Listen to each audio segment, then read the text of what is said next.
नमस्कार छात्रों, आज हम लोग बात करेंगे डिजाइन ऑफ स्टील स्ट्रक्चर का। आशा करते हैं कि आप लोग अच्छे से हैं और अच्छे से रहिए और जहाँ भी रहिए धूमधाम से रहिए ताकि किसी प्रकार का कोई प्रॉब्लम ना हो, है ना। उसके बाद जो बातें हैं कोरोना वायरस की तो होती ही रहेंगी, है ना। और आप स्टूडेंट हैं, आपका काम है पढ़ना और बोर्ड का काम है एग्ज़ाम लेना या फिर जो भी उसका काम है वो करेगा, आप अपना काम जो है वो कीजिए, राइट। तो आज स्टूडेंट्स हम लोग पढ़ेंगे डिज़ाइन ऑफ स्टील स्ट्रक्चर का जो पहला यूनिट है इंट्रोडक्शन यूनिट के बारे में, कि आखिरकार ये डिज़ाइन ऑफ स्टील स्ट्रक्चर का जो यूनिट है इसमें क्या क्या चीज़ पढ़ना है। फर्स्ट ऑफ ऑल हम चर्चा करना चाहेंगे कि डिज़ाइन ऑफ स्टील स्ट्रक्चर का मीनिंग क्या है ना। तो सबसे पहले तो एक टर्म आपको हम बताना चाहेंगे क्या कि एक टर्म आता है स्ट्रक्चरल डिज़ाइन। स्ट्रक्चरल डिज़ाइन और दूसरा टर्म आता है स्ट्रक्चरल एनालिसिस।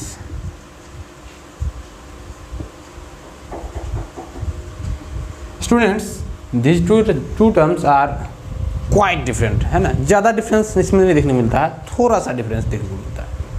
तो फ्रेंड्स पहले हम चर्चा करना चाहेंगे स्ट्रक्चरल डिज़ाइन के बारे में।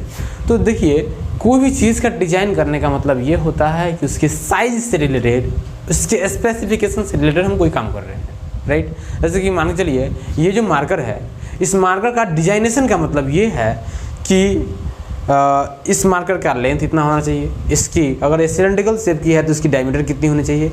उसके बाद ये क्या होगा, साइज और स्पेसिफिकेशन के बारे में हम लोगों ने इसके बारे में जान लिया। अगर इसको खोलेंगे इसका टिप एज कितना होना चाहिए, इसका जो पंचिंग एंगल होगा वो क्या होना चाहिए, इस सब के बारे में बताएगा कौन, जो भी मेजरमेंट है उसके बारे में बताएगा कौन, डिजाइन सिस्टम। यानी कि स्ट्रक्चरल डिज़ाइन का जो टर्म है वो वहाँ यूज होगा जब हम किसी चीज़ का स्पेसिफिकेशन या फिर साइज़ का डिटर्मिनेशन करेंगे। तो आखिरकार स्ट्रक्चरल डिज़ाइन हम लोग यूज़ कहाँ कर रहे हैं, स्टील स्ट्रक्चर में। इसीलिए हम यहाँ पर और किसी चीज़ के साइज़ के बारे में डील नहीं करेंगे, ओनली वन साइज़ के बारे में डील करेंगे, स्टील का।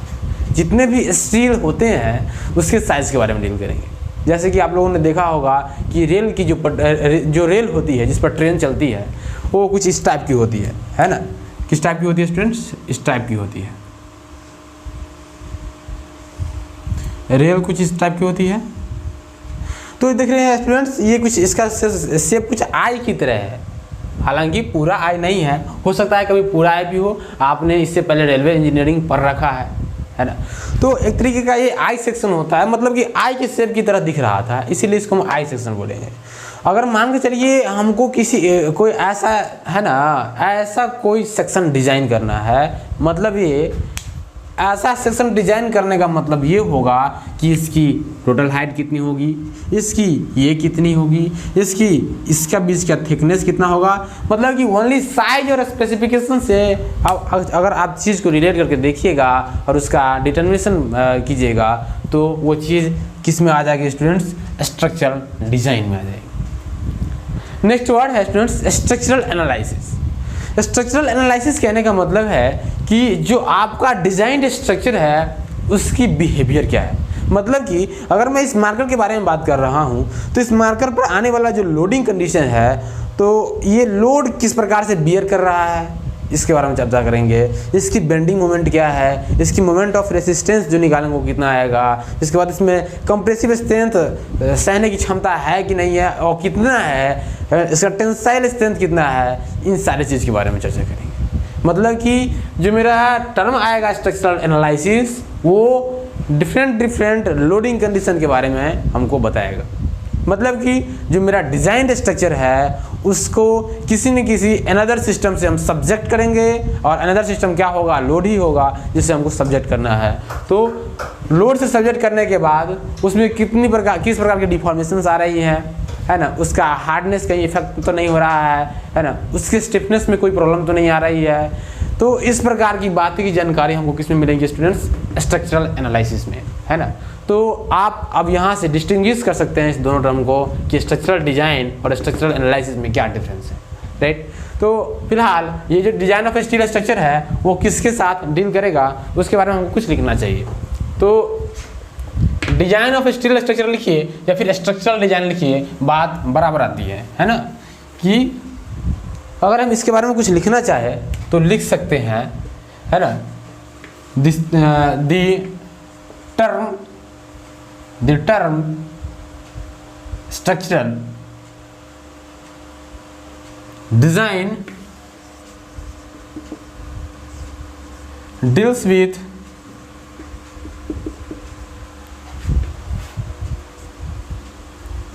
the determination of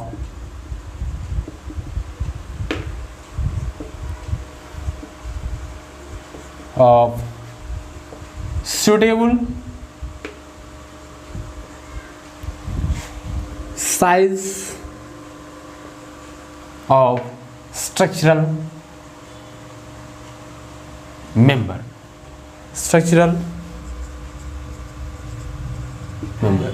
मतलब कि स्ट्रक्चरल मेंबर के साइज के बारे में डिटरमाइन करने का काम करेगा, है ना। और इसी में हम लिख सकते हैं नीचे पैराग्राफ चेंज करके, however the term structural analysis deals with, ऐसे भी लिख सकते हैं, structural analysis is quite different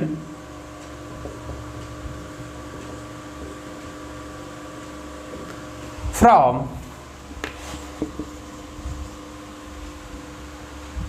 structural design as it deals with the behavior,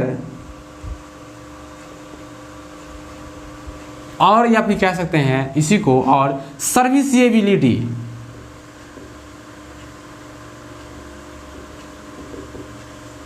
of structure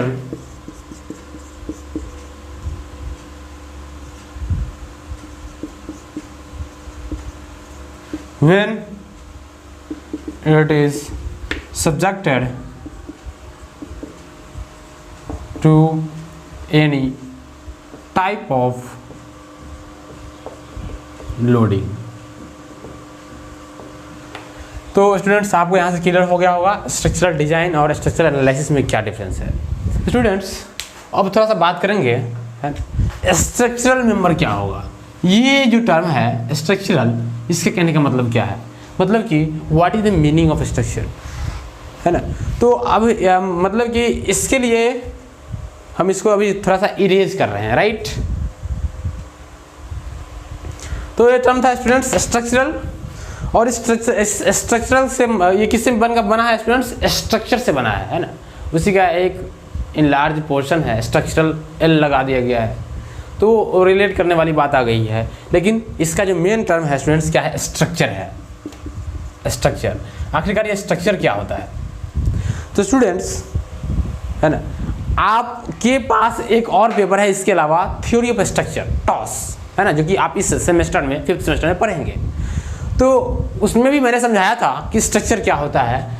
तो स्ट्रक्चर स्टूडेंट्स अगर यहाँ पर बात करें तो वो स्ट्रक्चर होगा, मान चलिए ये कोई बॉडी था, है ना, और इस बॉडी पर आप कोई फोर्स लगा रहे हैं। अभी हम इसका नाम हम स्ट्रक्चर नहीं दे रहे हैं, इसका नाम बॉडी दे रहे हैं, राइट। ये कोई बॉडी है ना, बॉडी है। इस बॉडी पर आप लोड लगाओ, है ना। अगर ये बॉडी इस लोड के अगेंस्ट में कोई भी रेजिस्टेंस ऑफर करता है, सेटअप करता है, बिल्डअप करता है, तो जाके ये बॉडी स्ट्रक्चर के अंदर कंसीडर किया जाएगा। मतलब if a body is subjected to any type of loading and if any types of resistance is offered by the body against the action of the load, then the body is said to be a structure, right। तो structure का definition लिखना चाहे तो लिख सकते हैं क्या,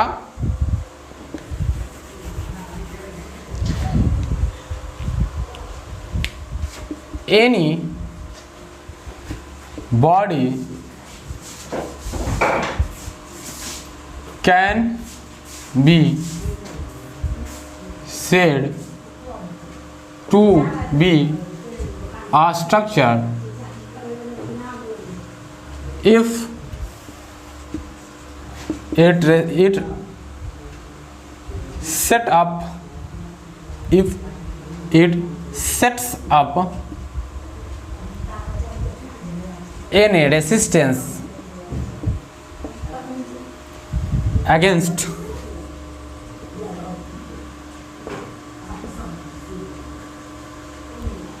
the load by which the body is subjected.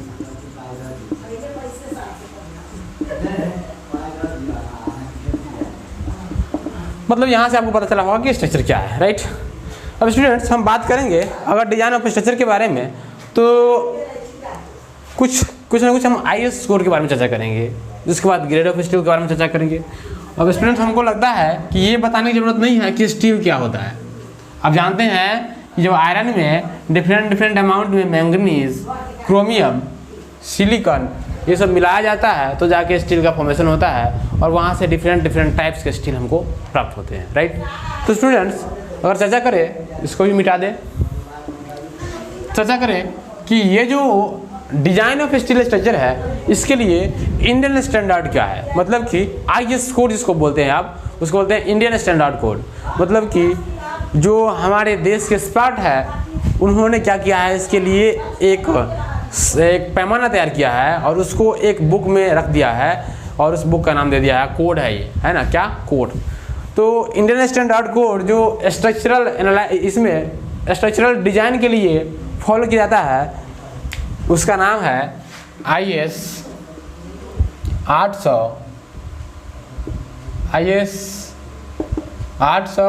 1984।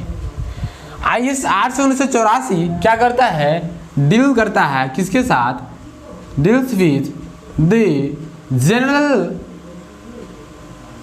Structural design,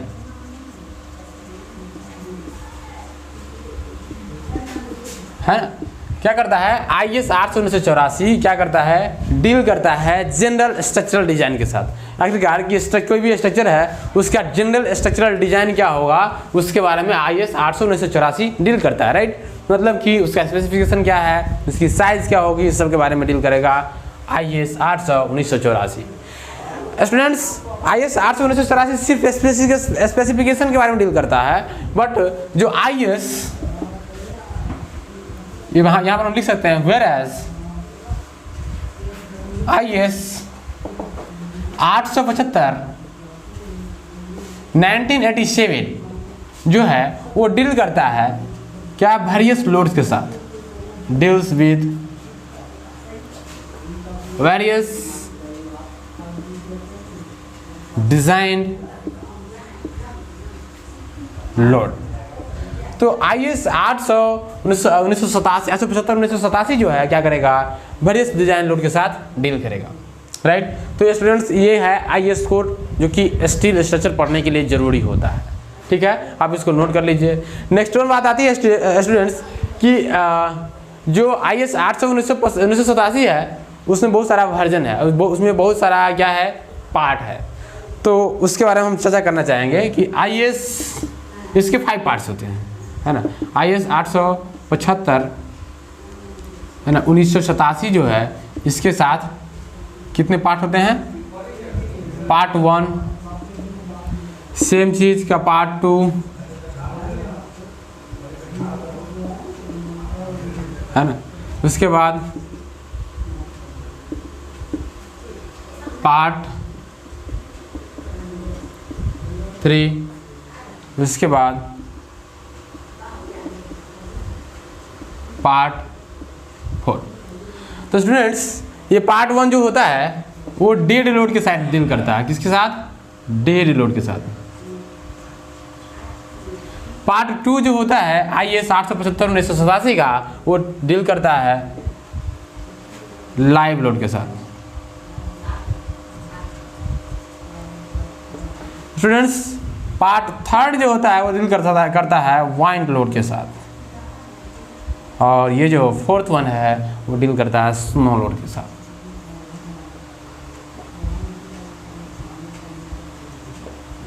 है ना। वो जो पार्ट 4 है वो क्या करता है, स्नो लोड के साथ डील करता है। तो स्टूडेंट्स ये 4 पार्ट है किसके, IS 875 1987 के। स्टूडेंट्स ये क्या करता है, पार्ट 1 जो है डेड लोड के साथ डील करता है, लाइव लोड के साथ डील करता है, वाइन लोड के साथ डील करता है, स्नो लोड के साथ डील करता है। और एक जो स्टूडेंट्स होता है IS 1893, IS है ना 1893 जो है वो डील करता है सिज्मिक लोड, है ना, SEISMIC सिज्मिक लोड के साथ डील करता है। और सिज्मिक लोड को भी बोलते हैं क्या, अर्थक्वेक लोड। सिज्मिक लोड को ही क्या कहा जाता है, अर्थक्वेक लोड। तो IS 1893 जो है वो सिज्मिक लोड या फिर अर्थक्वेक लोड की डील करता है। स्टूडेंट्स पहले समझते हैं कि ये dead load, live load, wind load ये सब है क्या, इस सब के बारे में समझते हैं। डेड लोड जो होता है स्टूडेंट्स वो क्या होता है, स्ट्रक्चर का अपना वेट होता है। जैसे कि मान के चलिए कि ये मेरा क्या है, कोई स्ट्रक्चर है, तो स्ट्रक्चर इसका सेल्फ वेट जो होगा ना उसको डेड लोड बोलेंगे, है ना। तो ये डेड लोड समझ में आ गया होगा स्टूडेंट्स। नेक्स्ट आती है बात लाइव लोड की। तो मान के चलिए ये मेरा स्ट्रक्चर है, ठीक है, ये मेरा कोई स्ट्रक्चर है, इस पर जो एक्स्ट्रा मूविंग लोड आएगा, है ना, जो कोई भी एक्स्ट्रा इसका पर्सनल लोड जो हो जाएगा उसको डेड लोड बोलेंगे, सेल्फ लोड को डेड लोड बोलेंगे। और इस पर कोई भी एक्स्ट्रा लोड अगर आता है, मूविंग लोड आता है, तो उस प्रकार से जो लोड आएगा उसको बोलेंगे क्या, लाइव लोड। क्या बोलेंगे स्टूडेंट्स, लाइव लोड। नेक्स्ट बात आती है वाइन लोड की।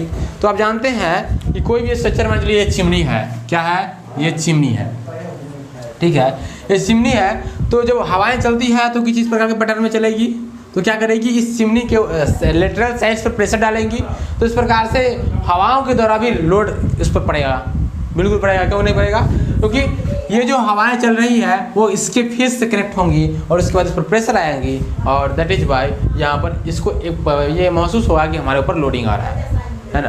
तो दैट इज वाइन लोड, यानी कि हवाओं के द्वारा जो लोड आने वाला होता है उसको वाइन लोड बोलते हैं, है ना। इसी के कारण तो कितने का छप्पर उड़ जाता है ना, कितने का छत उड़ जाता है, कितने का एल्वेस्टर उड़ जाता है, that is the cause of wine load. Next बात आती है स्टूडेंट स्नो लोड की। ये स्नो लोड क्या होता है, तो स्टूडेंट्स ये थोड़ा सा टिपिकल होता है, क्यों, क्योंकि ये सब जगह नहीं पाया जाता, है ना। जैसे कि आप जानते होंगे कि जो मेरा हम लोगों का जो ये एक स्टेट है, क्या है, वो जम्मू एंड कश्मीर, वहाँ पर एनी टाइम क्या होती है, ओलावृष्टि होती रहती है, वहाँ पर बर्फ़ गिरते रहते हैं। तो मान के लिए ये कोई रूफ है, ये कोई छत है जिसके ऊपर क्या बना हुआ है, घर बना हुआ है, ये छत है, इसके ऊपर क्या है, ये गिर रहा है, मान चलते हैं ये जो मेरा स्नो है, बर्फ़ है, वो गिर रहा है। तो बर्फ़ गिरेगा तो इस प्रकार से कुछ जम जाएगा, इस पर जम जाएगा कि नहीं जम जाएगा, ये इस प्रकार से जम जाएगा। तो ये क्या होगा यहाँ पर स्टूडेंट्स कि बर्फ़ के द्वारा भी इस विशेष इंक्लाइन रूप पर क्या आएगा, लोडिंग आएगा, और इस प्रकार का जो लोडिंग होगा उसको बोलेंगे स्नो लोड, है ना। नेक्स्ट बात आती है स्टूडेंट्स सिज्मिक लोड या फिर अर्थक्वेक लोड। तो स्टूडेंट्स सिज्मिक लोड या फिर अर्थक्वेक लोड जो होता है, आप जानते हैं भूकंप। तो भूकंप के समय क्या होता है कि हॉरिजॉन्टल के साथ साथ वर्टिकली मूवमेंट होता है, हॉरिजॉन्टल मूवमेंट भी होता है और वर्टिकली मूवमेंट भी होता है। इसी प्रकार से इसलिए वहाँ पर 2 प्रकार का लोड जनरेट होता है। और इस चीज़ आप सिर्फ इतना ही जानिए इस चीज़ को कि सिज्मिक लोड वो लोड होगा जो कि अर्थक्वेक के कारण आने वाला लोड होगा, है ना। तो चूँकि इस चीज़ का कैलकुलेशन हम लोगों के लेवल की बात नहीं है, मतलब कि न डिप्लोमा में पढ़ना है और ना ही बीटेक में पढ़ना है, दैट इज़ वाई हम लोग इस चीज़ के बारे में ज़्यादा डील नहीं करेंगे। हम लोग जो डील करेंगे मोस्ट ऑफ दी इस दोनों के बारे में डील करेंगे। वाइन लोड कभी कभी आएगा, है ना, स्नो लोड तो आएगा ही नहीं, मैं जनरली नहीं आएगा, लेकिन फिर भी हम लोग जब जरूरत पड़ेगा तो उसको डील करेंगे, राइट। तो स्टूडेंट्स ये टाइप्स ऑफ लोडिंग था और उससे रिलेटेड क्या है, IS कोड है, ठीक है। मतलब कि अगर आप यहाँ पर हेडिंग लगाना चाहें तो यहाँ पर हेडिंग लगा सकते हैं, है ना, IS यहाँ पर हेडिंग लगा सकते हैं, IS code, IS codes for various types of loading, right. और उसके बाद इसको राइट डाउन कर सकते हैं। नेक्स्ट बात आती है स्टूडेंट्स कि जो मेरा स्टील टेबल होता है या फिर IS कोड होता है उसका यूज़ कैसे करेंगे हम लोग, है ना। तो हम लोग एक अब नया हेडिंग लगाएंगे, जिसको आप पास करके लिख लीजिए। हम लोग नया हेडिंग लगाते हैं, use of steel table and IS code. तो आप पढ़ेंगे क्या, use of steel table and IS code. Heading लगाएंगे use of steel table and IS code. तो स्टूडेंट्स देखिए, स्टील बहुत सारे टाइप्स के स्टील होते हैं, है ना। उसके बाद क्या होता है, आप जानते हैं कि स्टील का जो रोल्ड सेक्शन होता है बहुत सारा, कोई I सेक्शन होगा, कोई H सेक्शन होगा, कोई L सेक्शन होगा, कोई T सेक्शन होगा, कोई फ्लैट होगा। तो इस प्रकार से बहुत सारा टाइप का स्टील है। तो जो स्टील टेबल जो है स्टूडेंट्स, ये जो टेबल होता है एक स्पेशल टेबल होता है जो कि एक्सपर्ट्स के द्वारा डिजाइन किया गया है, हर एक कंडीशन को देखते हुए, और उसका एक रिकमेंडेड वैल्यू निकाला गया है। मतलब कि इसकी लेंथ क्या होगी, इसकी फ्लैंज लेंथ क्या होगी, वेव लेंथ क्या होगी, इस सारा चीज़ का जो एक रिकमेंडेड वैल्यू है, जो कि एक अच्छा वैल्यू है, उसके बारे में क्या करता है ये स्टील टेबल इन्फॉर्मेशन रखता है। तो हम लोग जब डिजाइन करते हैं तो उस समय क्या करते हैं कि कौन सा साइज ज़्यादा सूटेबल है उसको हम स्टील टेबल से प्रेडिक्ट करते हैं, है ना। और उसके बाद जो IS कोड होता है स्टूडेंट्स, IS कोड क्या करता है, उससे रिलेटेड एनालिसिस करता है। मतलब कि किसका सिलेंडरनेस रेशियो क्या होना चाहिए, किसका कंप्रेसिव स्ट्रेंथ क्या होना चाहिए, और इस सब चीज़ों के बारे में डील करता है कौन, IS कोड। IS कोड में जनरली आपको देखने को मिलेगा कि जो भी बिहेवियर है स्ट्रक्चर का वो कैसा है। मतलब कि अगर मान चलिए कि I सेक्शन आप चुन लो, है ना। I सेक्शन का जो स्ट्रेंथ है उसको निकालने के लिए मान चलते हैं I सेक्शन का हमको टेंसाइल स्ट्रेंथ निकालना है कि कितना टेंशन लोड ले सकता है। तो उस केस में हम क्या करेंगे, IS यहाँ से तो इसका साइज स्पेसिफिकेशन निकाल लेंगे, और उसके बाद क्या करेंगे, ये IS कोड की मदद से हम उसमें क्या करेंगे, डिफरेंट टाइप्स का जो भी एनालिसिस होगा उसको करेंगे। मतलब कि IS कोड जो होगा वो रिलेटेड इन्फॉर्मेशन को लेकर इसका सिलेंडरनेस रेशियो बताएगा, उसके बाद इसका यील्ड स्ट्रेंथ बताएगा, उसके बाद हम लोग जब आगे प्रोसेस करेंगे तो उससे हमको फाइनल इसका स्ट्रेंथ मिलेगा। दैट इज़ वाई जब हम स्ट्रक्चर का डिजाइन करेंगे तो हमको दो चीज़ों की आवश्यकता पड़ने वाली है। वन जो है IS कोड, और सेकेंड जो है स्टील टेबल की आवश्यकता पड़ेगी स्टूडेंट्स। तो स्टील टेबल और IS कोड का जो यूज है उसको उसमें अगर हम क्या लिखेंगे तो थोड़ा सा लिख लेते हैं इसके बारे में कि आखिरकार ये IS कोड और स्टील टेबल क्या बताता है। तो इसमें लिखेंगे this table contains all the recommended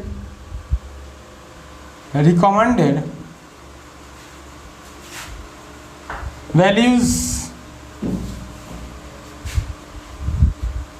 of different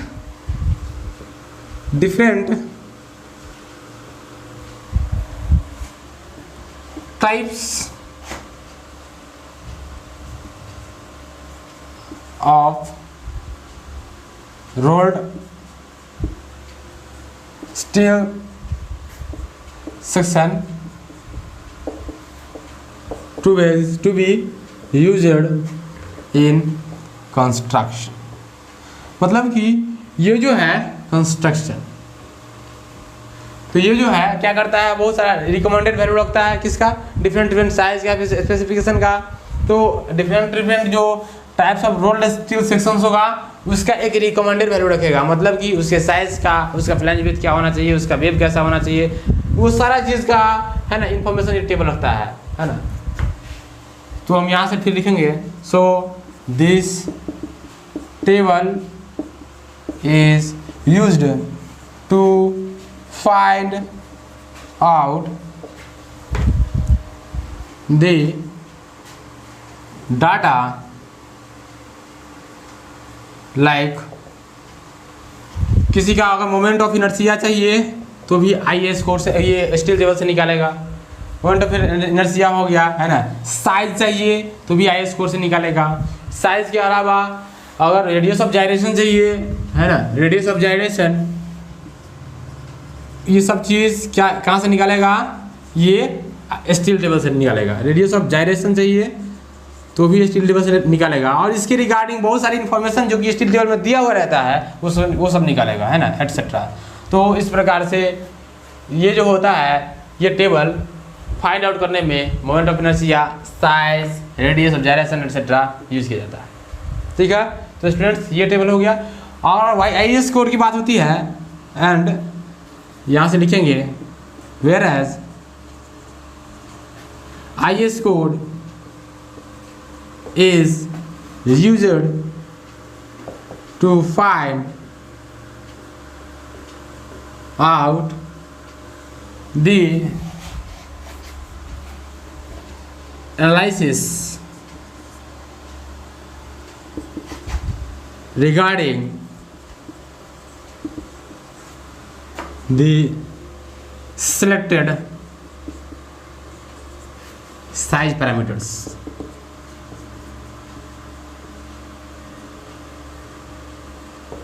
है ना, तो साइज पैरामीटर्स किससे जो भी हम साइज लेंगे उससे, है ना, जो भी मेरा एनालिसिस आएगा उस चीज़ को फाइंड करने के लिए क्या करते हैं हम लोग, आई एस कोड का इस्तेमाल करते हैं।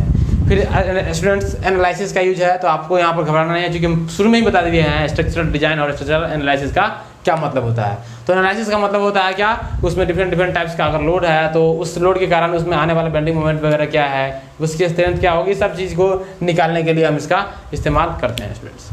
तो ये रहा इसके बारे में कि टेबल आई एस कोड और ये स्टील टेबल का यूज़ क्या है। तो स्टूडेंट्स आपको ये एक बात और बता दें कि आई एस कोड जो कि आपको परचेज करनी होगी, परचेज करने का मतलब ये हुआ कि आई एस कोड जो है या तो आप उसको ऑनलाइन देखिए या फिर आप इसको, है ना, मंगवा लीजिएगा। इसका एक बुक आता है आई एस कोड का, है ना, तो कौन सा आई एस कोड फॉलो करना है, 800-1984, है ना। आई एस कोड जो आपको यूज़ करना है 800-1984, 800-1984 जो आई एस कोड होगा वो आपको पूरा यूज आएगा उसमें, उसके बिना इस स्टील स्ट्रक्चर में काम नहीं चलने वाला है। That is why you have to buy this one. And next जो है स्टील टेबल, ये भी आपको खरीदने पड़ेंगे और ये मिलते हैं आपको मार्केट में, ये बहुत सारे मिलते हैं, तो वहाँ से आप इसको परचेज कर सकते हैं। किसको, तो स्टील टेबल को, राइट। तो आपके पास दो चीज़ का होना बहुत ज़रूरी है, स्टील टेबल और आई एस कोड का। ये लोग आप लोग जितना जल्दी परचेज कर ले या फिर ऑनलाइन अवेलेबल हो तो रखिए अपने पास, ताकि आगे जब हम चीज़ों को पढ़ाएंगे तो आपको समझने में ज़्यादा दिक्कत नहीं होगा। स्टूडेंट्स ये रहा, आप इसको नोट कर लीजिए। नेक्स्ट वन हम लोग पढ़ेंगे स्टूडेंट्स रोल्ड स्टील सेक्शन के बारे में। किसके बारे में स्टूडेंट्स, रोल्ड स्टील सेक्शन के बारे में हम लोग पढ़ेंगे।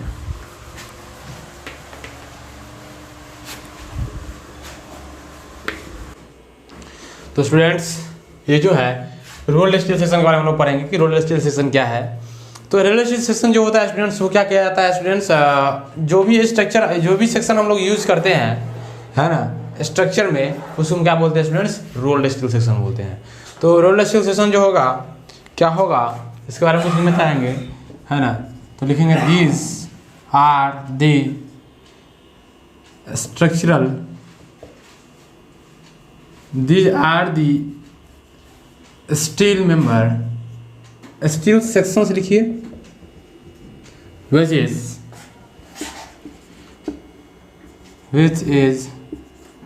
generally used as a construction, है ना, या फिर ये कहिए as a structural member,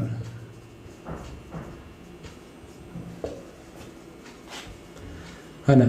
और ये जो स्ट्रक्चरल मेंबर होते हैं, है ना, इट मे बी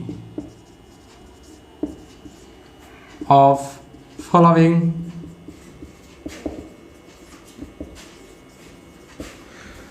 टाइप्स के हो सकते हैं, it may be of following types. और वहाँ से क्या कीजिए स्टूडेंट्स, आप इसका पांचों का नाम लिख सकते हैं। स्टूडेंट्स ये जो है पहला आई सेक्शन, उसके बाद दूसरा है चैनल सेक्शन, उसके बाद तीसरा है जो है वो है कि एंगल सेक्शन, और टी सेक्शन और rolled steel flats. I section जो होता है स्टूडेंट्स वो कुछ ना कुछ आई के शेप का होगा। चैनल सेक्शन जो होगा स्टूडेंट्स वो क्या होगा, डबल एंगल को आप एक साथ रख दीजिएगा तो ये चैनल सेक्शन हो गया, या फिर इसको ऐसे भी रखा जा सकता है, ये भी चैनल सेक्शन है। और इसके बाद ये जो है स्टूडेंट्स एंगल सेक्शन स्टूडेंट्स इसको बोलते हैं, ये मेरा एंगल सेक्शन है। उसके बाद ये जो है टी सेक्शन जो होता है स्टूडेंट्स कुछ इस प्रकार का होता है, टी सेक्शन, है ना। टी सेक्शन बनाने के लिए ये टी सेक्शन कुछ इस प्रकार का होगा स्टूडेंट्स, नेक्स्ट आता है रोल्ड स्टील फ्लैट्स। तो रोल्ड स्टील फ्लैट जो होता है कुछ इस प्रकार का फ्लैट होता है जिसका इस्तेमाल हम लोग इसमें करते हैं, स्ट्रक्चरल मेंबर में करते हैं। तो ये 5 टाइप का स्ट्रक्चरल मेंबर स्टूडेंट्स। और अब हम क्या करेंगे, आई सेक्शन जो है उसके बारे में डिटेल में पढ़ेंगे कि आई सेक्शन का क्या सिस्टम होगा। तो स्टूडेंट ये जो आई सेक्शन होता है, अगर इसको हम यहाँ से मिटा देते हैं, राइट, आप इसको नोट कर लीजिए पीछे बैक करके, है ना। आई सेक्शन बारे में हम लोग क्या कर रहे हैं, पढ़ रहे हैं। तो अगर आई सेक्शन बनाना चाहें तो हम लोग ऐसे बना सकते हैं, क्या ये होगा और इसके बाद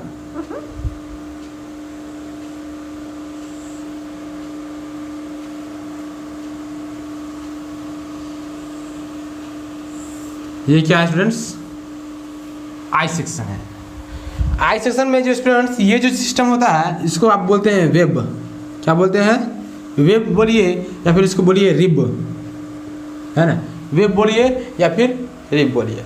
स्टूडेंट्स ये जो निचला वाला सिस्टम है इसको बोलते हैं बॉटम फ्लैंज, है ना। और ये जो इसका थिकनेस होगा उसको बोलेंगे हम फ्लैंज थिकनेस, है ना। क्या बोलेंगे स्टूडेंट्स, फ्लैंज थिकनेस। और उस प्रकार से ये टॉप फ्लैंज है, टॉप फ्लैंज है। तो इस प्रकार से ये आई सेक्शन है। स्टूडेंट्स आई सेक्शन का जो डिजाइनेशन होता है उसके ओवरऑल डेप्थ के अनुसार होता है। मतलब कि अगर कहीं आई सेक्शन लिखा हुआ है तो आपको इसका पूरा डेप्थ दिया रहेगा। क्या दिया रहेगा, पूरा का पूरा डेप्थ दिया रहेगा। मतलब कि अगर इसकी डेप्थ दी है तो आपको लिखा रहेगा आई सेक्शन के साथ। देखिए स्टूडेंट्स पहले इसके हम टाइप के बारे में चर्चा करते हैं और उसके बाद लिखने के बारे में चर्चा करेंगे कि इसका डिजाइनेशन कैसे करते हैं। तो इसका जो डिजाइनेशन होता है स्टूडेंट्स वो क्या होता है कि आई सेक्शन का टाइप का नाम लिखा रहेगा। जैसे कि मान के लिए आई सेक्शन का टाइप अगर मान लीजिए एक ISJB होता है, ISJB अगर यहाँ पर लिख दिया 500, इसका मीनिंग ये हुआ कि इंडियन स्टैंडर्ड जूनियर बीम जो होगा वो 500 mm का उससे क्या होगा, ये जो होगा ओवरऑल डेप्थ होगा।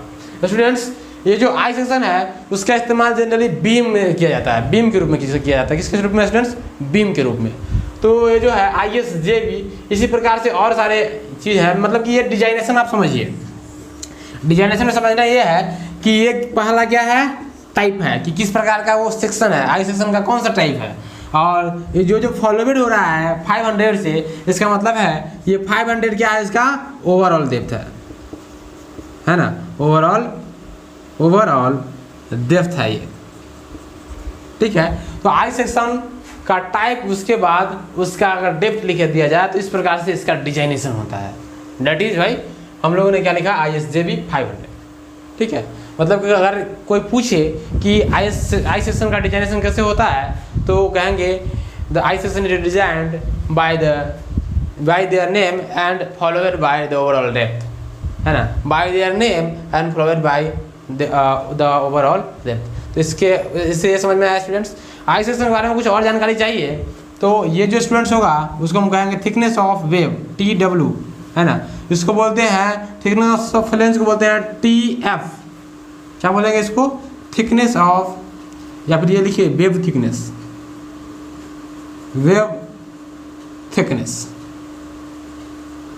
तो ये रहा आई सेक्शन के बारे में। और अगर आई सेक्शन के टाइप के बारे में चर्चा करें तो क्या होगा, अगर आई सेक्शन के, सॉरी ये माइक नीचे चला गया है, आई सेक्शन के टाइप के बारे में चर्चा करेंगे तो क्या होगा,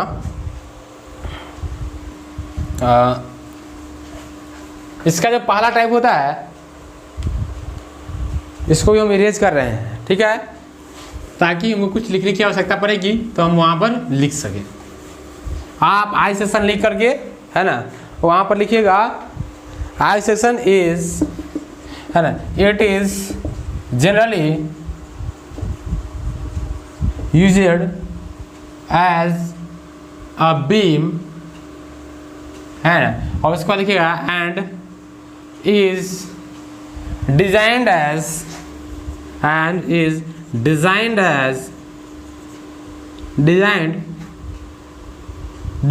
by their name followed by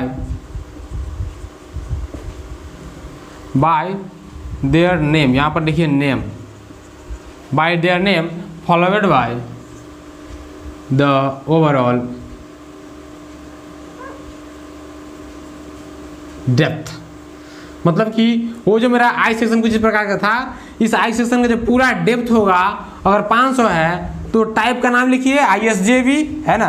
उस अगर 500 लिख दीजिएगा तो आपको अगर यहाँ इतना लिखा हुआ है तो समझना चाहिए ये फिगर नहीं भी दिया हुआ है तो आप इसका फिगर बना सके। मीन्स क्या करिए, इस फिगर की इसकी मदद से ISJB दिया हुआ है इंडियन स्टैंडर्ड जूनियर बीम, तो एक बीम बनाएंगे और इसका क्या देंगे, उसका ओवरऑल डेप्थ जो होगा 500 होगा, है ना। और इसके बारे में अगर ISJB 500 है, इसके बारे में अगर चाहिए आपको और मोर इन्फॉर्मेशन तो आप स्टील टेबल में इसको देख सकते हैं, है ना।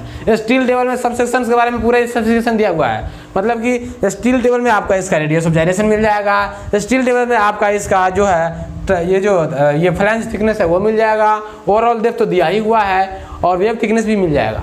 मतलब कि सारा चीज़ का इन्फॉर्मेशन स्टील टेबल में मिल जाएगा, आपको कुछ नहीं करना है। मोमेंट ऑफ इनर्शिया भी स्टील टेबल में मिल जाएगा और इसी सब को यूज करके हम लोग इसका क्या करेंगे, डिजाइनेशन करेंगे, है ना। तो स्टूडेंट्स ISJB 500 हो गया। तो उसी प्रकार से अगर इसका टाइप्स का नाम लिखना चाहे तो हम लिख सकते हैं, है ना। टाइप जो होगा, these are of following types. अगर टाइप का नाम लिखना चाहे तो लिख सकते हैं, पहला होता है ISJB। इसका जो स्टैंडर्ड फॉर्म है स्टूडेंट्स वो होता है इंडियन स्टैंडर्ड जूनियर बीम। आपको पता है कि आई सेक्शन जो है एज बीम यूज किया जाता है, दैट इज वाई यहाँ पर बीम आ गया ISJB। दूसरा जो होता है स्टूडेंट्स वो होता है ISLB, है ना, इंडियन स्टैंडर्ड, इसका नाम है इंडियन स्टैंडर्ड लाइट बीम। तीसरा जो स्टूडेंट्स होता है वो होता है ISMB। इसका मतलब होता है Indian standard medium wait beam.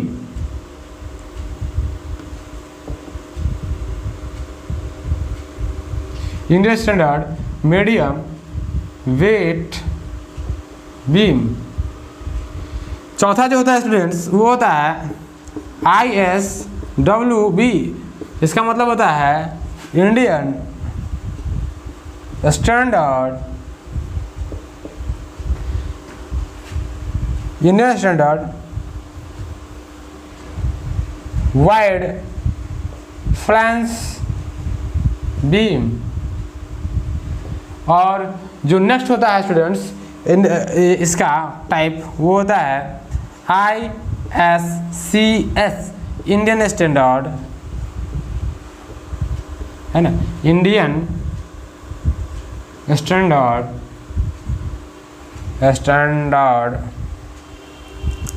Column section. ISCS का मीनिंग होता है इंडियन स्टैंडर्ड कॉलम सेक्शन। मतलब कि ISCS कहने का मतलब ये हुआ कि हो सकता है कि कोई ये जो मेरा आई सेक्शन है एज ए कॉलम भी इस्तेमाल किया जाए, तो वो एक टिपिकल है क्या ISCS का इस्तेमाल किया जाता है एज ए कॉलम के रूप में, तो वहाँ से, है ना, इसीलिए हम ये क्या करते हैं, है ना, जनरली बीम के रूप में इस्तेमाल करते हैं। ये नहीं कहेंगे कि आई सेक्शन हमेशा बीम के रूप में इस्तेमाल होगा, है ना, कॉलम के रूप में भी इस्तेमाल हो सकता है, लेकिन जनरली मोस्ट ऑफ द इसका जो यूज है वो क्या है, बीम के रूप में इस्तेमाल किया जाता है स्टूडेंट्स। तो ये रहा आई सेक्शन के बारे में पूरा डिटेल इन्फॉर्मेशन। अब हम लोग पढ़ेंगे स्टूडेंट्स एंगल सेक्शन के बारे में कि एंगल सेक्शन क्या है ना, क्या पढ़ेंगे स्टूडेंट्स एंगल सेक्शन के बारे में।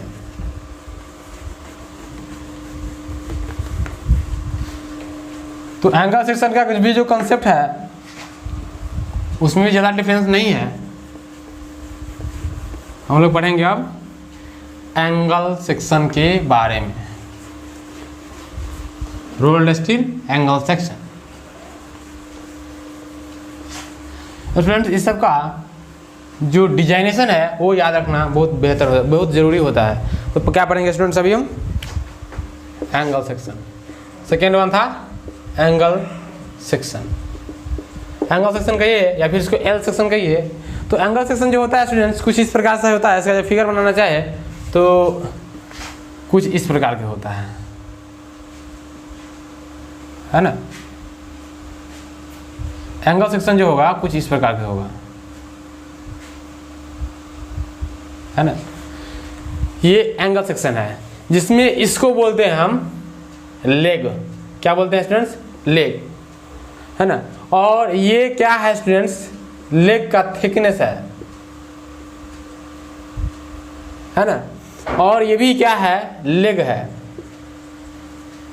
ना। और ये क्या है? इसका जो थिकनेस होगा उसको बोलेंगे हम क्या, है ना, थिकनेस ऑफ लेग। ठीक है स्टूडेंट्स, ये जो इसका जो डिजाइनेशन किया जाता है इसके लेग लेंथ के आधार पर किया जाता है। मतलब कि अगर फिलहाल इसको मान लेते हैं कि ये 100 है ना, और इसको मान लेते हैं कि 80 है। ये 100 है तो 100 में अगर मान चलिए अगर आप सिविल इंजीनियरिंग का पढ़ाई कर रहे हैं तो आपको पता होना चाहिए कि कहीं अगर यूनिट नहीं लिखा हुआ है कोई मेजरमेंट में तो आपको मानना पड़ेगा वहाँ पर कि वहाँ mm लिखा हुआ है। दैट इज वाई ये 100 mm होगा, राइट। 100 सेंटीमीटर नहीं होगा, 100 मीटर नहीं होगा, यहाँ पर 100 mm होगा। तो यहाँ पर ये जो लेग है और ये 2 लेग है, ठीक है। तो आई सेक्शन को अगर क्लासीफाई करना, एंगल सेक्शन को क्लासीफाई करना चाहे तो आप कह सकते हैं कि ये एंगल सेक्शन एक प्रकार का रोल्ड स्केल सेक्शन होता है जिसमें ये लेग होते हैं और उसके बाद इसका कुछ एंगल होगा तो एंगल फिक्स नहीं रहता है, और फिक्स जो भी होता है उसको प्लांट में फिक्स किया जाता है, राइट। अपने मर्जी के अनुसार इसको फिक्स किया जाता है, राइट। और इसमें कुछ ना कुछ थिकनेस होता है ना, लेग का थिकनेस, राइट। तो इस एंगल सेक्शन का जो डिजाइनेशन किया जाता है स्टूडेंट्स वो उसके लेग लेंथ और थिकनेस के से रिलेटेड डिजाइन किया जाता है। मतलब कि एंगल सेक्शन को बोला जाता है it is denoted by ISA, Indian Standard Angle, and is designed as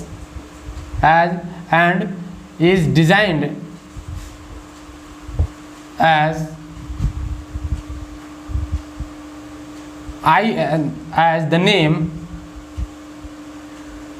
ISA followed by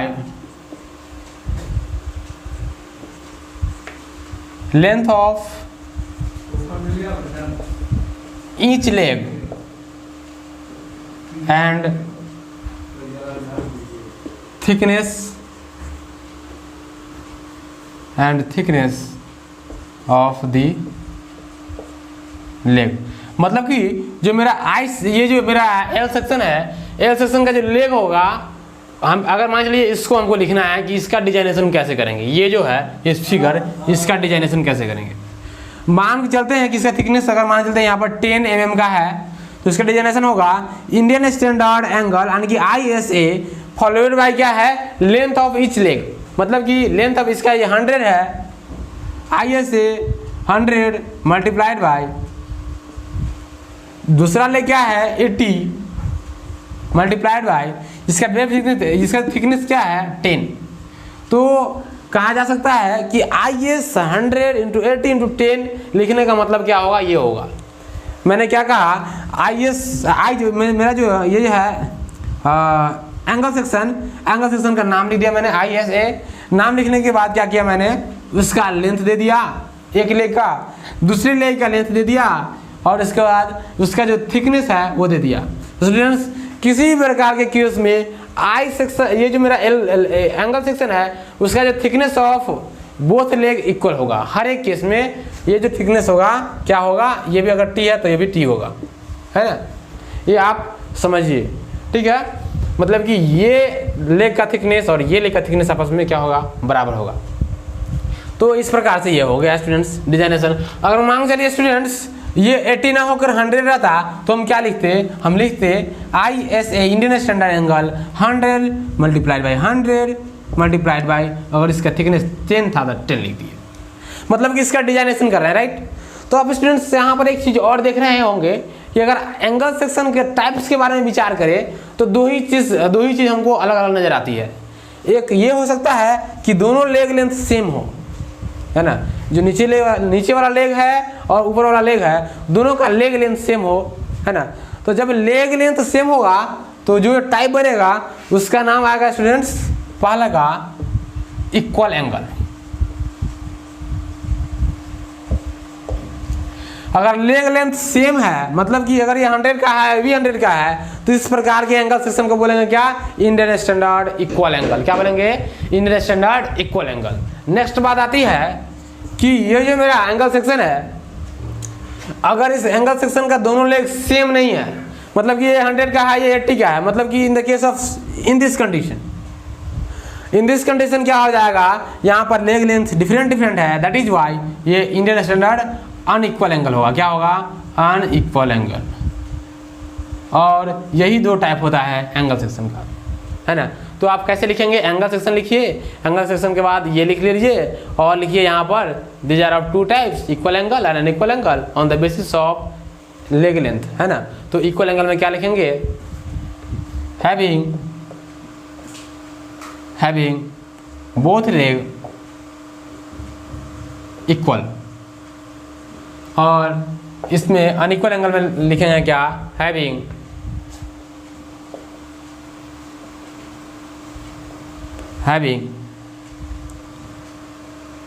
different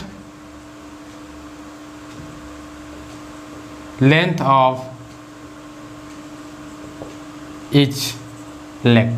तो यहाँ से आप पता चल रहा है कि इक्वल एंगल वो होगा जिसके पास दोनों लेग लेंथ सेम होगा, और अनइक्वल एंगल वो होगा जिसके पास दोनों लेग लेंथ सेम नहीं होगा। मतलब कि ये एक लेग था, दोनों का लेंथ सेम है तो इक्वल, नहीं सेम है तो अनइक्वल, राइट। इसका तो कुछ नहीं, थिकनेस होगा। इससे भी रिलेटेड अगर और मोर इन्फॉर्मेशन चाहिए, मतलब कि इसका किसी विशेष एक्सिस के अबाउट, है ना, मोमेंट ऑफ इनर्शिया क्या होगा, किसी विशेष इसका जो है थिकनेस ये है, नहीं दिया हुआ है तो क्या होगा, अगर नहीं दिया रहता तो भी फाइंड कर लेते हैं हम लोग, है ना, टेबल से, स्टील टेबल से, राइट। स्टील टेबल में आई सेक्शन के बारे में दिया हुआ है, एंगल सेक्शन के बारे में दिया हुआ है, जितना भी टी सेक्शन है उसके बारे में भी दिया हुआ है। तो ये है इक्वल और अनइक्वल एंगल के का कंसेप्ट, राइट। तो यहाँ से एंगल सेक्शन खत्म होता है।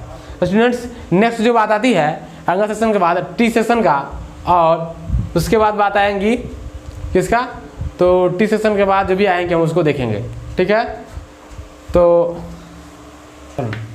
चलो क्या हो जाएगा, स्टूडेंट्स हम लोग पढ़ चुके हैं अभी एंगल सेक्शन के बारे में। अभी हम चैनल सेक्शन के बारे में पढ़ेंगे, चैनल सेक्शन के बारे में, उसके बाद टी सेक्शन के बारे में पढ़ेंगे, है ना, और उसके बाद इस लेक्चर को ओवर करेंगे।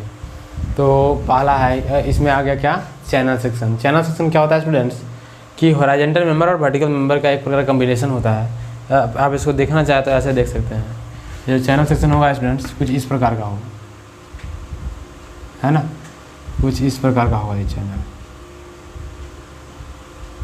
अगर आप इसको देखना चाहे तो कुछ इस प्रकार का होगा। ये है चैनल सेक्शन स्टूडेंट्स। इसको थोड़ा सा अगर अच्छा से बनाया जाए तो ये क्या है, चैनल सेक्शन है। इसमें स्टूडेंट्स इस चैनल सेक्शन में देखिए, ये हॉरिजॉन्टल मेंबर है, ये क्या है, वर्टिकल मेंबर है। उसके बाद ये भी हॉरिजॉन्टल मेंबर है, ये भी हॉरिजॉन्टल मेंबर है, ये वर्टिकल मेंबर है, ठीक है। इसको बोलेंगे वेब और रिब,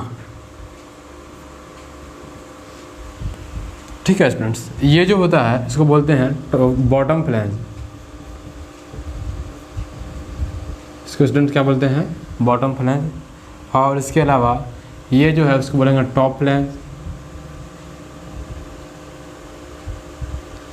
ये क्या हो जाएगा, flange thickness of flange TF, ये हो जाएगा थिकनेस ऑफ फ्लैंज TF। उसके बाद ये हो जाएगा थिकनेस ऑफ वेब TW, है ना, TW क्या हो जाएगा, थिकनेस ऑफ वेब और रिब। तो इस प्रकार से चैनल सेक्शन के बारे में लिखा जा सकता है। तो channel section is the combination of horizontal member and vertical member, है ना। और स्टूडेंट्स एक बात ये होती है कि चैनल सेक्शन जो होता है ना, जनरली टॉर्सन से रिलेटेड होता है। किससे, टॉर्सन से। मतलब कि अगर आप इसका इस्तेमाल कंप्रेशन मेंबर के रूप में कीजिएगा ना, तो ये चैनल सेक्शन क्या होता है ना, रेब के अबाउट 8 जाएगा, है ना। मतलब कि ऐसे हो जाता है। मतलब ये जो है आप इससे क्रॉस सेक्शन देख रहे हैं, तो चैनल सेक्शन मान लीजिए एक चैनल सेक्शन है, आप इस पर जब लोडिंग डालिएगा ना तो ये कुछ इस प्रकार से 8 जाता है। और किसी जब कोई एक्सिस के अबाउट 8ता है तो उसको बोलते हैं हम क्या, ये वो टॉर्सनल हो रहा है, उसमें टॉर्सनल इफेक्ट आ रहा है। इसलिए जनरली चैनल सेक्शन जो होता है टॉर्सनल इफेक्ट से रिलेटेड होता है। मतलब कि इसके बारे में कुछ लिखना चाहे तो लिख सकते हैं क्या students, let me change my marker. तो मार्कर चेंज कर लेते हैं थोड़ा सा। तो ये जो है चैनल सेक्शन का लिखा था, this is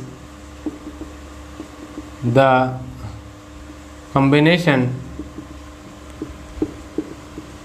of horizontal and vertical members। Horizontal और वर्टिकल मेंबर्स का ये क्या है, कॉम्बिनेशन होता है चैनल सेक्शन। स्टूडेंट्स उसके बाद अगर इसका डिजाइनेशन की बात करें तो इसका डिजाइनेशन कैसे होगा, इसका ओवरऑल डेप्थ के अनुसार इसका डिजाइनेशन होता है। मतलब कि इसका ओवरऑल डेप्थ क्या है, और उसके बाद इसमें पर यूनिट लेंथ का जो वेट होगा उससे इसको फॉलो आउट कर देंगे। मतलब कि it is designed bye their respective name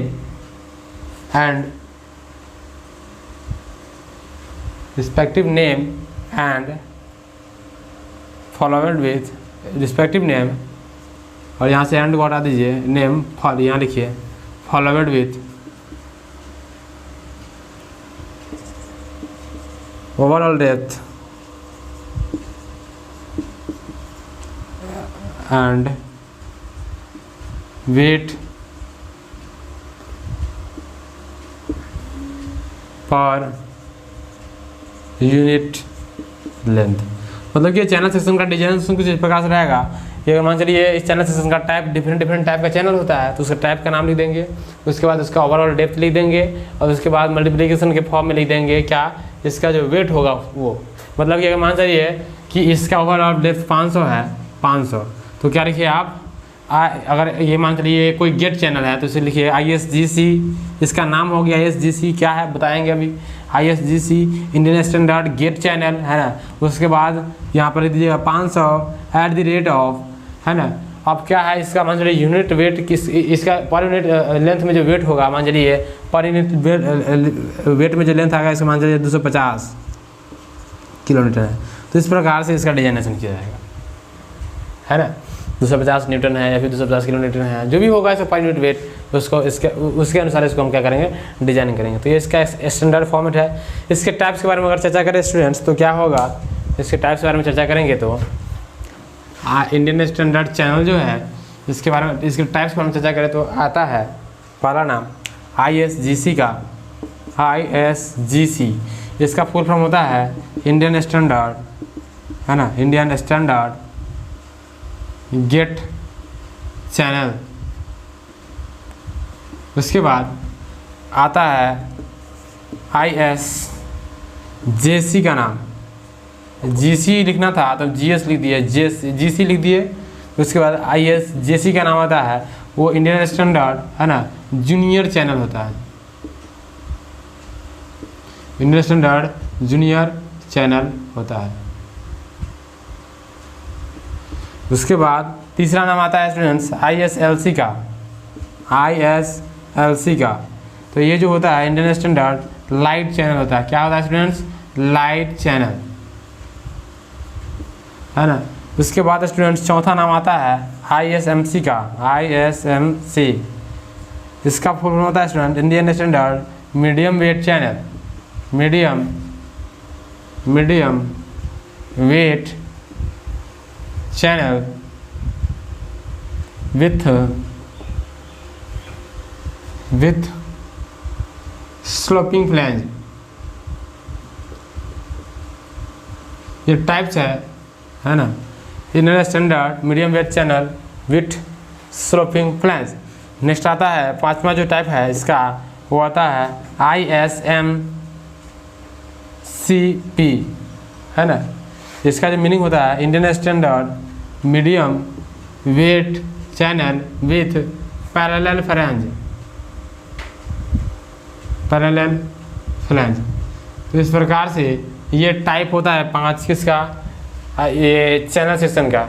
इसके बाद इसको आप राइट डाउन कर लीजिए। इसके बाद हम लोग पढ़ेंगे टी सेक्शन के बारे में। तो स्टूडेंट्स टी सेक्शन का हम जान रहे हैं कि टी सेक्शन क्या होगा। तो स्टूडेंट्स आप लोगों ने है ना डेकोरेटिव पर्पस का एक कुछ इस प्रकार का चीज़ देखा होगा। मान चलिए ये है, ये कोई मेरा दीवार है ना, और क्या करते हैं हम लोग इस दीवार में ऐसा कुछ निकाल देते हैं। ऐसा कुछ निकालने के बाद क्या करते हैं, इसके ऊपर हम लोग कुछ ना कुछ सामान रख देते हैं, जैसे कि फूल वगैरह निकाल रख देते हैं, या फिर कोई भी काम ऐसा जो कि डेकोरेटिव पर्पस के लिए किया जाता है। तो स्टूडेंट्स जब आप इसके बारे में बात करते हैं स्टील सेक्शन के बारे में, तो स्टील स्ट्रक्चर में क्या होता है स्टूडेंट्स, अगर मान लीजिए कोई वर्टिकल मेंबर है तो वर्टिकल मेंबर में ऐसा निकालने के लिए यहाँ पर हम लोग टी सेक्शन का इस्तेमाल करते हैं, है ना। किसका इस्तेमाल करते हैं स्टूडेंट्स, टी सेक्शन का। मतलब कि ये जो है टी सेक्शन का इस्तेमाल जनरली डेकोरेटिव पर्पस के लिए किया जाता है, मतलब कि सजाने वगैरह के लिए क्या करते हैं हम लोग टी सेक्शन का इस्तेमाल कर देते हैं। तो स्टूडेंट देख सकते हैं आप लोग इस वर्टिकल मेंबर में ये टी सेक्शन जुड़ चुका है। अभी क्या करेंगे हम इसको यहाँ पे बेल्ट भी कर सकते हैं, मतलब कि ये कुछ इस प्रकार का टी सेक्शन था, है ना, इस प्रकार का टी सेक्शन था। हम लोगों ने क्या किया, इस सेक्शन को उठाकर यहाँ लाया और इसमें क्या किया, वेल्डिंग कर दिया। तो वेल्डिंग करने के बाद क्या होगा, अब ये तो फिक्स हो गया है, अब इसके ऊपर थोड़ा सा लाइट वेट का मटेरियल डाल सकते हैं, रख सकते हैं, और उससे वो क्या करेगा, हो सकता है कि डेकोरेटिव पर्पस के लिए किया गया हो सकता है डेकोरेटिव पर्पस को छोड़कर कोई और पर्पस भी हो सकता है। मतलब किसी प्रकार से ये ब्रैकेट लोड को सहेगा। किस लोड को सहेगा, ब्रैकेट लोड को। मतलब किस प्रकार का जो लोडिंग आता है उसको हम बोलते हैं ब्रैकेट लोडिंग। क्या बोलते हैं, ब्रैकेट लोडिंग। मतलब कि जो जब कोई कैंटिलीवर सिस्टम पर जो भी लोडिंग आ रहा होगा तो उस लोडिंग को कहा जाएगा ब्रैकेट लोडिंग। तो ये जो है टी सेक्शन जो होता है जनरली ब्रैकेट लोडिंग से सब्जेक्टेड रहता है स्टूडेंट्स। इसमें भी ये क्या है, फ्लैंज है ना, इसको बोलते हैं thickness of flange. Thickness of flange TF, थोड़ा सा T बड़ा लिखिए ताकि फ्लैंज सफिक्स में F सफिक्स में आएगा। इस प्रकार से ये जो है मेरा ये होता है वेब और रिब, जिसको बोलते हैं वेब या फिर रिब कहिए। और ये वेब जो होता है और इसका जो थिकनेस होगा वो क्या बोलेंगे, उसको हम थिकनेस ऑफ वेब, ठीक है, TW। इसके बाद ये फ्लैंज है, ये फ्लैंज है। इसके बाद क्या है स्टूडेंट्स, इसका जो ओवरऑल डेप्थ है ना, ओवरऑल डेप्थ ये है ओवरऑल डेप्थ। तो स्टूडेंट्स ये जो टी सेक्शन होता है आपने अभी जाना कि ये जनरली किससे रिलेटेड होता है, ये जनरली ब्रैकेट लोड से रिलेटेड होता है। इसके अलावा अगर इसके डिजाइनेशन के बारे में चर्चा किया जाए तो इसका बहुत सारा टाइप्स होता है। मान चलिए किसी टाइप को लेते हैं ISNT मान लीजिए। अगर अभी आपको ISNT समझ में नहीं आ रहा है तो मात्र 2 मिनट वेट कीजिए, ISNT समझ में आ जाएगा। तो ISNT मान चलिए कोई टाइप है टी सेक्शन का, और इसके बाद क्या करेंगे, इसका ओवरऑल डेप्थ दे देंगे, है ना, और उसके बाद क्या करेंगे, एट द रेट ऑफ कर सकते हैं इसका वेट पर यूनिट लेंथ। अगर 250 किलोमीटर होगा तो 250 किलोमीटर डालेंगे, और 200 किलोमीटर होगा तो 200 किलोमीटर डालेंगे। मतलब कि अगर आप इस चीज़ को नहीं भी लिखे तो भी कोई फ़र्क नहीं पड़ता है। अगर टी सेक्शन का डिजाइनेशन करना है तो क्या कर सकते हैं, ये इसका टाइप का नाम लिख दीजिए, followed by there depth. Okay, followed by क्या हो जाएगा, डेप्थ। उससे क्या हो जाएगा, मेरा टी सेक्शन का पता चल जाएगा। और डेप्थ के बाद इसका वेट पर यूनिट लेंथ क्या है, इस बात की जानकारी हमको स्टील टेबल दे देगी, राइट। तो फिलहाल इतना अगर लिख दीजिएगा तो काम चल जाएगा। अगर मान चलिए इस विशेष टी सेक्शन का डेप्थ अगर 100 है तो इसको लिखने के लिए क्या लिखेंगे, ISNT, और उसके बाद लिख देंगे 100। मतलब कि नाम, उसके बाद उसको हम क्या कर रहे हैं, डेप्थ से फॉरवर्ड कर रहे हैं, राइट। तो इस प्रकार से टी सेक्शन की जो है ये ख़त्म होती है। और जो स्टूडेंट्स बात आती है इसका टाइप्स का क्या होगा, तो पहले इसके बारे में कुछ लिखेंगे, उसके बाद इसका टाइप्स के बारे में लिखेंगे। तो जो इसका टाइप्स होगा स्टूडेंट्स, तो टी सेक्शन का फिगर आप बना लीजिए जैसे बनाया गया था, और इसके बारे में कुछ लिखते हैं। मतलब कि टी सेक्शन के बारे में कुछ लिखना चाहे तो क्या लिखेंगे, T sections are generally subjected to bracket loading,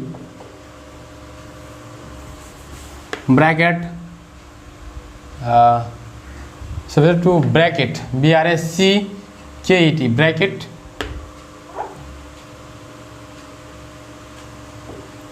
loading,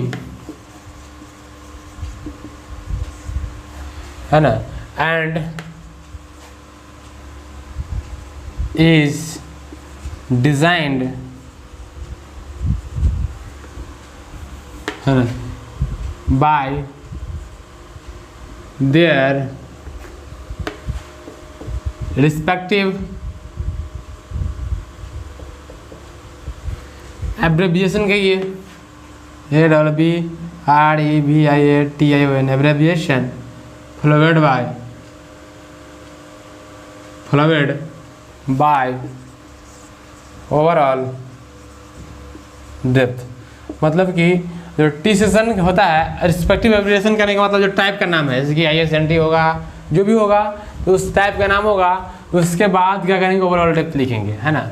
अब इसके टाइप्स के बारे में अगर चर्चा करें तो क्या क्या चर्चा किया जाता है, अगर टाइप्स है ना, टाइप्स के बारे में लिखेंगे टी सेशन का टाइप क्या होगा, तो पहला टाइप आता है स्टूडेंट्स ISNT का, है ना। ISNT का पहला टाइप आता है, इसका मतलब होता है इंडियन स्टैंडर्ड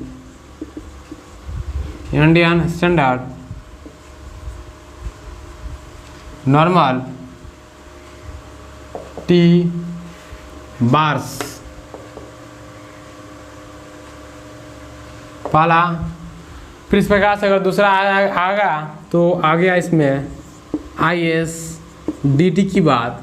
ISDT क्या है, तो क्या है, Indian standard deep legged T bars, deep legged LEGED legged T bars. उसके बाद तीसरा स्टूडेंट्स क्या है कि ISDT के बाद आती है बात ISLT की, Indian standard slit light weight T bars.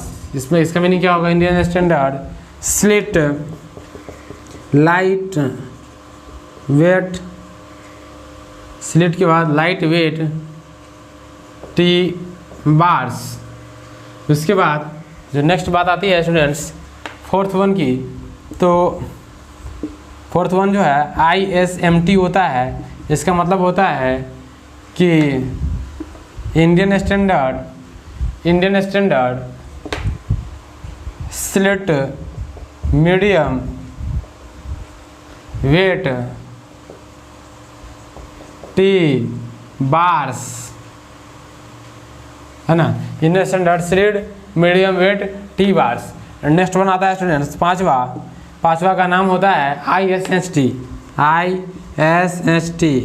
इसको बोलते हैं स्टूडेंट्स इंडियन स्टैंडर्ड, मतलब कि इसके नीचे फॉलो कर रहे हैं हम लोग, है ना, ऐसा लिखने का मतलब है Indian standard slit T bars from H sections, है ना स्टूडेंट्स। तो H सेक्शन से आने वाला जो टी बार्स होता है उसको हम लोग इसमें लिखते हैं, ठीक है। तो सॉरी स्टूडेंट्स, क्या हो गया, ये 4-5 टाइप है, वो किसका है, टी सेक्शन का है स्टूडेंट्स। तो स्टूडेंट्स बात आती है जहाँ तक एच सेक्शन के बारे में, तो IS 808 1978 जो था उसने क्या किया, एच सेक्शन को, है ना, डिजाइन कंसिडरेशन से हटा दिया, मतलब कि 5वां टाइप को हटा दिया है ना। एच सेक्शन से आने वाले टी बार्स को क्या किया स्टूडेंट्स, उन्होंने IS 808 1978 ने रिमूव कर दिया है। तो स्टूडेंट्स मतलब ये हुआ कि अभी तक हम लोग डिफरेंट टाइप्स के रोलर सेक्शन के बारे में जान चुके हैं।